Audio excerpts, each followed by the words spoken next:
Hi, it's Kate with WTI, and this is my kitchen faucet. This is from Havin, and it is in this beautiful matte black finish, and it's stunning. What I especially love about this faucet is how sleek and simple it is. It's a very simple design, it's minimalist, and really would go with any style. I love that I can just pull it down and reach every inch of my sink without any trouble at all, and it retracts perfectly.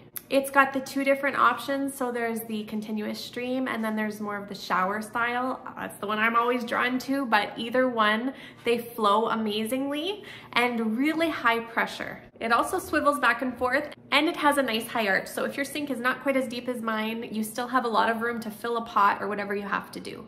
It was also very easy to install. It took all of 5 minutes to get it set up. It can be used in a single hole as we did, but you also can put it if you have the 3 holes already in your countertop because it does come with the faceplate. So if you want to upgrade your kitchen, maybe you're renovating or maybe you're starting fresh, I highly recommend the Havin brand. This faucet in particular is beautiful. I'm sure you'll love it, and that's my point of view.